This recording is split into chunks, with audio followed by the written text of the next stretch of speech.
अपनी बात रखने से पहले एक बात कहना चाहूंगा जो यहां साबित हो रही है कि हमारे लोग नाच गाने के शौकीन हैं और आज का आपका प्रोग्राम भी डायरे का प्रोग्राम है। तो कई लोग सोच रहे होंगे ये बीच में बवाल कहां से आ गया। लेकिन साथियों ये जरूरी है क्योंकि आज आपको डायरे के माध्यम से भी यही जानकारी दी जाने वाली है, तो हम थोड़ा सा माहौल क्रिएट कर लेते हैं। दूसरी बात जो मैं यहां देख रहा हूं वो ये साबित हो रही है कि मेरा समाज, मैं भी राजस्थान का आदिवासी कम्युनिटी से, भील राज्य से हूं, तो मुझे आज ये बात दिखाई दे रही है कि हमारे लोग सत्ता और सत्ता की कुर्सी से इतने दूर क्यों हैं। जब वे अपनी ही जाजम पर बैठने से शर्मा रहे हैं, घबरा रहे हैं या फिर संकोच कर रहे हैं, तो दिल्ली की कुर्सी पर बैठने के लिए तो काफी हौसला चाहिए। इसलिए एक बार फिर विनती है कि जो साथी खड़े हैं वो लोग यहां पर बैठ जाएं। साथियों, आज हमारे दो ऐसे महापुरुषों का सामूहिक जन्म जयंती समारोह का आयोजन यहां पर किया गया है, जिसमें मैं रिपीट नहीं करना चाहूंगा क्योंकि समय बहुत कम है। जानकारी आपको माने साहब ने दी है कि ज्योतिबा फूले जो सामाजिक क्रांति के प्रणेता हैं और बाबा साहब अम्बेडकर के गुरु, और दूसरे बाबा साहब अम्बेडकर हैं जो इस देश के अंदर गण व्यवस्था के पुनर्स्थापक हैं, इसलिए मैं उन्हें गण नायक भी कहता हूं। गण नायक बाबा साहब अम्बेडकर का भी आज 3 दिन बाद में जन्मदिन है और उसे भी आज ही यहां पर मनाया जा रहा है। और ये आयोजन भारतीय संविधान सभा, गुजराती में कहें तो भारत बंधारण महासभा, इसके तहत आयोजित किया गया है। तो एक लाइन में आपको बता देना चाहता हूं कि भारतीय संविधान सभा का गठन, क्योंकि भारतीय संविधान सभा जिसने संविधान बनाया उसके बारे में प्रोफेसर साहब भी अच्छी तरह से जानते हैं, मैं ज्यादा नहीं बताऊंगा, लेकिन अभी जो नाम रखा हमने वो रखा है भारतीय संविधान महासभा। सभा से भी ऊपर एक महासभा, और इसका गठन हम लोगों ने मध्य प्रदेश के भोपाल से 26 जनवरी 2020 को यानी 2020 को किया। करने की आवश्यकता क्या पड़ी, इसको लेकर मैं आपको बताना चाहूंगा कि भारतीय संविधान के प्रति इस देश की सत्ता पर काबिज जितने भी लोग हैं या रहे हैं या आए गए हैं, वे कभी ईमानदार नहीं रहे। इसीलिए शायद माने साहब को कहना पड़ा कि हमारे बाप का संविधान हमारे यानी उनके पुत्रों के हाथ में रहना चाहिए, तभी वो सफल साबित होगा।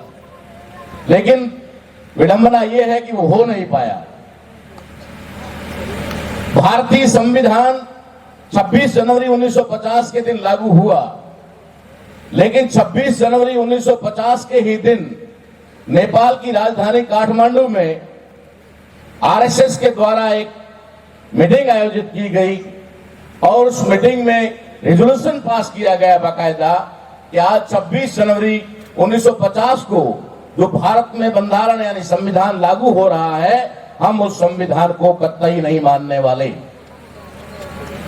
मानेंगे भी नहीं और इसे लागू भी नहीं होने देंगे, और जल्दी से जल्दी इसको बदल करके मनुस्मृतियों को फिर से लागू करेंगे।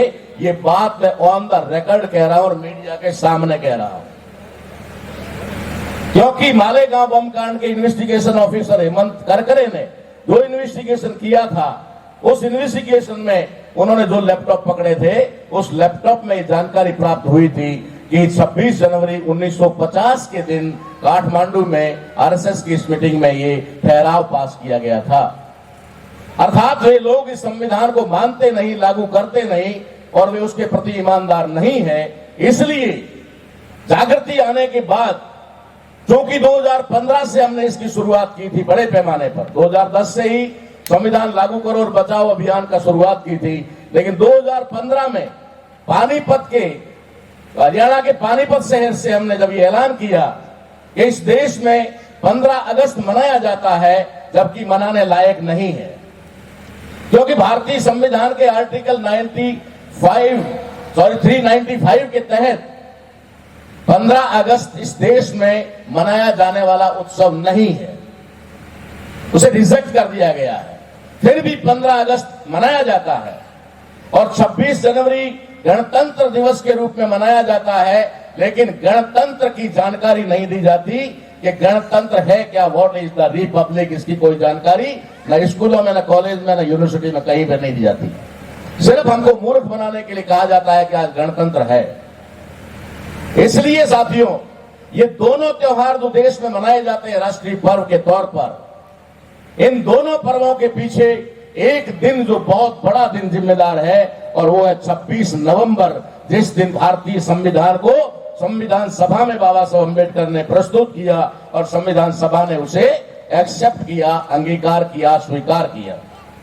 अर्थात बर्थ ऑफ कॉन्स्टिट्यूशन, बंधारण का जन्मदिन 26 नवंबर, जो इस देश में छुपाया गया, कभी किसी को बताया नहीं गया, पढ़ाया नहीं गया और मनाया तो गया ही नहीं। इसलिए हमने भारतीय संविधान को इस देश के अंदर बचाने और लागू करने के अभियान के तहत हमने 26 जनवरी 2015 को पानीपत शहर से ऐलान किया कि हम 26 नवंबर का दिन संविधान दिवस के रूप में मनाएंगे।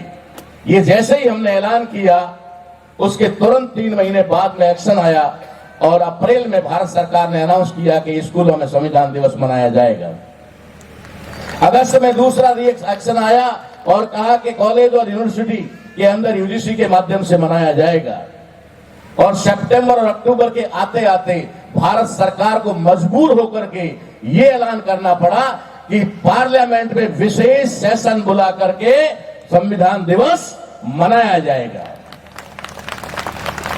और उस दिन अपने अभिभाषण में तत्कालीन प्रेसिडेंट ऑफ इंडिया, राष्ट्रपति भारत के प्रणब मुखर्जी ने अपने अभिभाषण में कहा कि भारत में 65 साल बाद संविधान दिवस मनाया गया पहली बार। जो 65 साल तक आपके संविधान दिवस को नहीं मना रहे थे, वो इस संविधान के प्रति कितने ईमानदार रहे होंगे, ये आप अपना खुद का हाल देख करके बता सकते हैं। साथियों, जैसे ही पार्लियामेंट में संविधान दिवस मनाया गया, हमने देखा कि हमारी बहुत बड़ी सफलता है, ये उपलब्धि है। तो हमने आपके ही इस वलसाड़ से जिले के अंदर एक दूसरा गांव का नाम है, जिसका नाम है पानी खड़क। पानी खड़क शायद नवसारी में है या नवसारी में है। पानी खड़क से 26 जनवरी 2016 को हमने एक अनाउंस किया कि चलो दिल्ली का नारा दे करके, दूसरा नारा हमने दिया संविधान के सम्मान में मूल निवासी मैदान में हम 26 नवंबर को दिल्ली के रामलीला मैदान में अपना संविधान दिवस मनाएंगे। और हमने पूरी मशक्कत के बाद, आपको बता देना चाहता हूं कि हमने रामलीला मैदान बुक किया था 6 महीने पहले, लेकिन हमें परमिशन मिली 6 घंटे पहले। कार्यक्रम की परमिशन मिली 6 घंटे पहले, लेकिन हम भी डटे रहे कि हम तो संविधान दिवस की शुरुआत करके ही रहेंगे। और वहां पर हजारों लोगों की उपस्थिति में भारत के बंधारण का दिवस यानी जन्म दिवस, संविधान दिवस मनाया गया।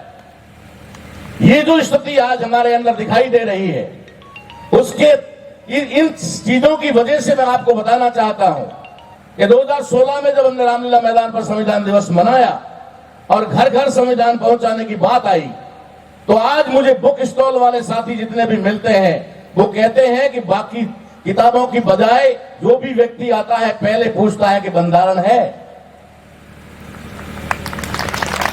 भारत सरकार के जितने प्रकाशन हैं और जहां से संविधान छपता है, वहां से हमें खबर मिली कि इन पिछले 5-6 सालों में संविधान की इतनी प्रतियां छापनी पड़ी कि अब तक डिमांड पूरी नहीं हुई। हमने लोगों से कहा कि तुम्हारे सत्यानाश के ग्रंथ जो गीता और रामायण महाभारत पुराण आपके घरों में रखे हुए हैं, उन्हें बाहर फेंक दीजिए और अखा करके आप अपने इस संविधान को, जो ये आपका मुक्ति का ग्रंथ है, इसको अपने घर में लाइए। आज साथियों, संविधान हर घर में है और संविधान हर जुबान पर है। 2018 का आंकड़ा बताना चाहूंगा आपको जो गूगल में रिसर्च होने के बाद में पूरे वर्ल्ड में जो सबसे ज्यादा इस्तेमाल किए जाने वाला कोई शब्द था तो वो था भारतीय संविधान, भारतीय बंधारण। आज हम बंधारण के प्रति इतने जागरूक करना चाहते हैं हमारे समाज को कि वास्तव में बंधारण को चलाने की शक्ति हमारे समाज के हाथ में आ जाए। इसलिए साथियों मैं आपको जानकारी देना चाहता था कि हमने भारतीय संविधान महासभा की स्थापना करनी पड़ी, क्योंकि उस सभा ने, संविधान सभा ने तो संविधान को रच दिया, गढ़ दिया और आपके सामने दे दिया, लेकिन आज उसको बचाने और लागू करने की जरूरत है। इसके लिए हमने भारतीय संविधान महासभा का गठन किया, जिसके तहत आज इतना बड़ा आयोजन आप लोगों के सामने रखा गया। बहुत सारी चीजें हैं जो हमें हिडन तरीके से करनी पड़ती है। अब मैं आपको बताना चाहूंगा कि इस भारतीय संविधान जिसको हम देख रहे हैं, इस संविधान के लागू होने से पहले हमारी क्या दशा थी। दूसरा सवाल, भारतीय संविधान लागू होने के बाद क्या थोड़ा परिवर्तन आया। तीसरा सवाल कि अगर ये संविधान नहीं रहा, क्योंकि हमारे दुश्मन ने बहुत जल्दी इसके बदलने की प्लान कर ली है, उन्होंने पूरी तरह से संविधान को बदलने का काम शुरू कर दिया।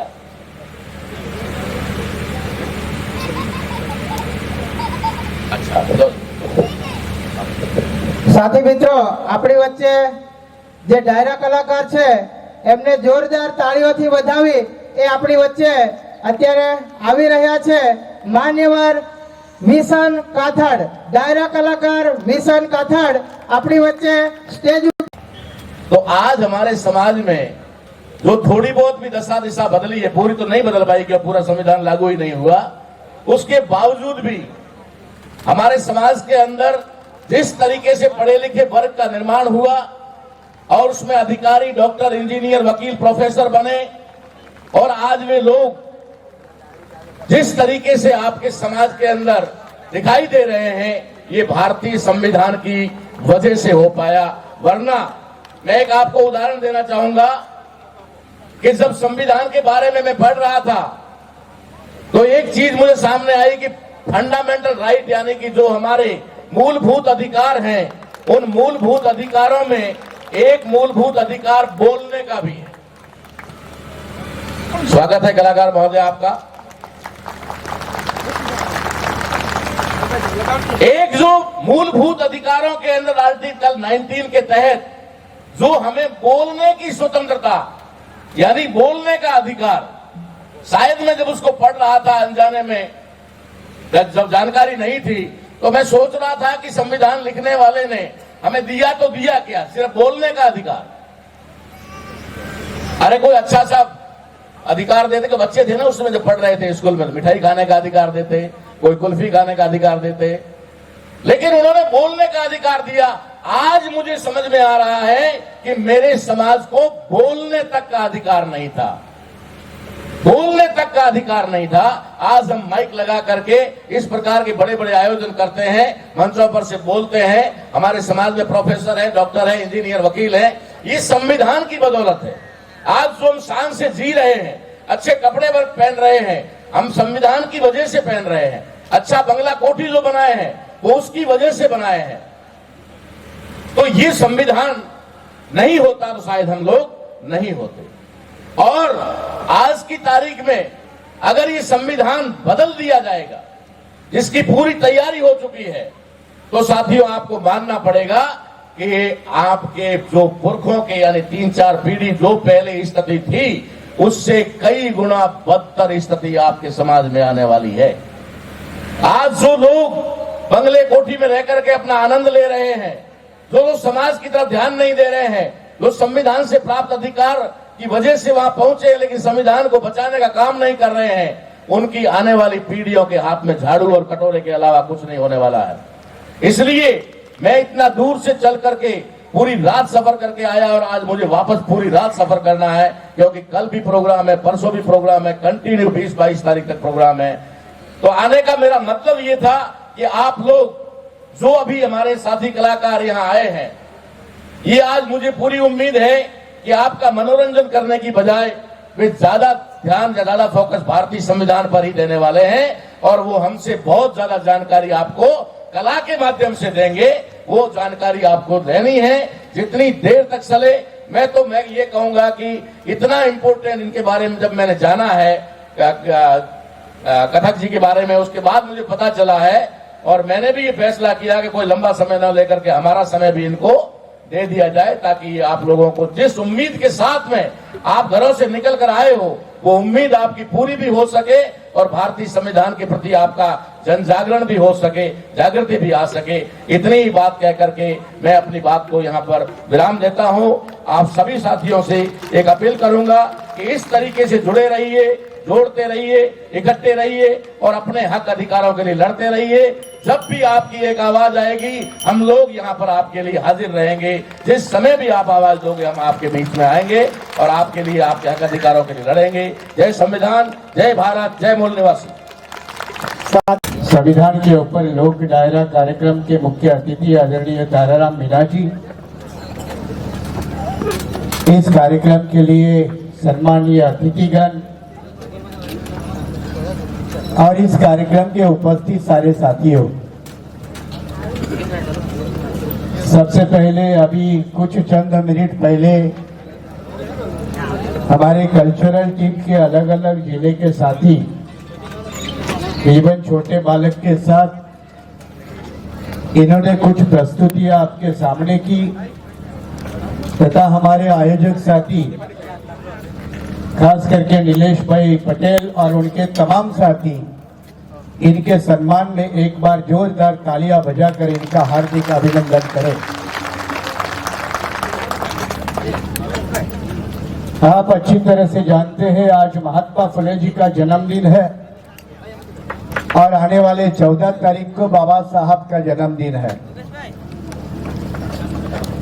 आप गुजरात में या चाहे दादरा नगर दीव हवेली में सारे लोग अच्छी तरह से जानते हैं, पूरे भारतवर्ष में जानते हैं। अगर महात्मा फुले, बाबा साहब अम्बेडकर ऐसे तमाम महापुरुष, इनमें से भी जननायक बिरसा मुंडा जैसे महापुरुष, इन्होंने अगर हमारे हक और अधिकार की लड़ाई लड़ी नहीं होती तो आज हम जिस हालत में पहुंचे हैं वो पहुंचे नहीं होते, कहीं और कई जंगल में भटकते होते और अपना पता सिर्फ लापता नाम का होता। ये बात हमको कतई भूलनी नहीं चाहिए। 14 तारीख को बाबा साहब की जयंती है और बाबा साहब ने महात्मा फुले को भगवान गौतम बुद्ध और संत कबीर के साथ अपना गुरु माना और जो 19वीं सदी में बाबा साहब के पहले जो सामाजिक चेतना जागरूक करने का ऐतिहासिक काम महात्मा ज्योतिबा फुले, उनकी पत्नी सावित्रीबाई फुले, इन्होंने जो किया वो इतिहास में दफन हुआ था। यहाँ के इतिहासकारों ने उसको मिटाया था, लेकिन जैसे बाबा साहब ने महात्मा फुले जी को अपना गुरु माना, वो दफना हुआ भारत के शूद्र अतिशूद्रों के दमन और शोषण का इतिहास भारत के पटल पर आ गया।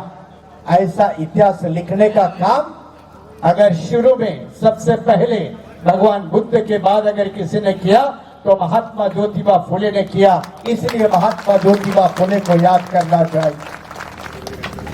बाबा साहब की जयंती तो देश विदेशों में सारी दुनिया में होती है, आप अच्छी तरह से जानते हैं। आज बाबा साहब की जयंती दुनिया के 152 देशों में होती है।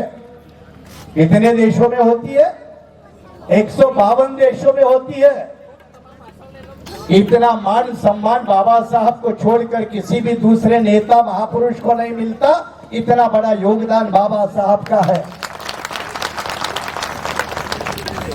आपको शायद मालूम नहीं होगा कि अमेरिका जैसे विकसित देशों में भी आज बाबा साहब की जयंती 14 अप्रैल इक्वालिटी डे के रूप में मनाती है।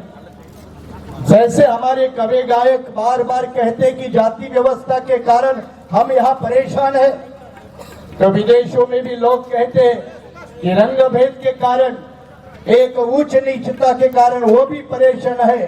और थाईलैंड की एक बड़ी लेखिका है, उन्होंने साफ लिखा है कि अगर बाबा साहब हमारे देश में भी पैदा होते तो वो हमारे नेता होते। इतनी बड़ी महानता बाबा साहब अम्बेडकर की है। और उसी बाबा साहब अम्बेडकर की इस देश को सबसे बड़ी देन कौन सी है? तो भारत का बंधारण, संविधान, ये बाबा साहब को, इस देश को बड़ी देन है। और मैं आपको सबके सामने खुले मन से एक संविधान का, बॉम्बे यूनिवर्सिटी का लॉ प्रोफेसर होने के कारण, एक संशोधक होने के कारण, एक लेखक होने के कारण, एक पीएचडी स्कॉलर होने के कारण, और मेरे हाथों में के अंदर 25 लोगों ने पीएचडी करने के कारण सीधा कह रहा हूं कि उस वक्त तमाम लोग ये कोशिश कर रहे थे कि आजादी के भारत का बाद नए भारत का निर्माण कैसा होगा, उसकी नींव कौन रखेगा, आने वाला भारत कैसा बनेगा। इसके अलग अलग लोग अलग अलग तरीके से सपने देख रहे थे। ऐसे हालत में उस वक्त बाबा साहब के अलावा कोई भी इतना सक्षम आदमी नहीं था, और इसीलिए सभी को एक मत से बाबा साहब अम्बेडकर को संविधान के निर्माता के रूप में एक्सेप्ट करना पड़ना, चुनने का काम करना पड़ा। ये इतनी बड़ी बाबा साहब की महानता है। आपको शायद मालूम नहीं होगा, उस वक्त कुछ लोग कहते थे कि आइवर जेनिंग नाम का बड़ा स्कॉलर है, अंग्रेज स्कॉलर है, उसको बुला लो। कुछ लोग कह रहे थे दूसरे आदमी को बुला लो। लेकिन बाबा साहब अम्बेडकर का संविधान सभा का पहला भाषण जो 13 दिसंबर 1946 नेहरू जी के बाद 17 दिसंबर 1946 को भारत के संविधान सभा में हुआ, तब वहां के कांग्रेस पार्टी के नेताओं को एहसास हुआ कि हमारे ही देश में, इस देश के लिए एक काबिल संविधान बनाने वाला काबिल आदमी है जिसका नाम भीमराव रामजी अम्बेडकर है। और इसलिए बाबा साहब को चुनना पड़ा। अगर बाबा साहब को नहीं चुने होते तो नेहरू जी का एक बार का स्टेटमेंट है कि पूरे कांग्रेस पार्टी के पास उस वक्त संविधान बनाने लायक कोई सक्षम आदमी नहीं था। एक दो आदमी थे, लेकिन वो कमजोर हो चुके थे, बूढ़े हो चुके थे, कांग्रेस पार्टी छोड़ चुके थे, और इसलिए बाबा साहब के अलावा कोई विकल्प नहीं था, बाबा साहब के अलावा कोई रास्ता नहीं था। और इसलिए बाबा साहब को भारत का संविधान बनने का काम, ये ऐतिहासिक राष्ट्र निर्माण का काम बाबा साहब के हाथों से हुआ। इसके लिए पूरे देश ने बाबा साहब के कर्ज से कभी भी मुक्त होने का कितना भी बड़ा काम किया तो वो नहीं होगा। अब हमारा संविधान अमेरिका में कार्नेल यूनिवर्सिटी नाम की बड़ी यूनिवर्सिटी है, और उस यूनिवर्सिटी में क्लिंटन रोसिटर नाम का प्रोफेसर है।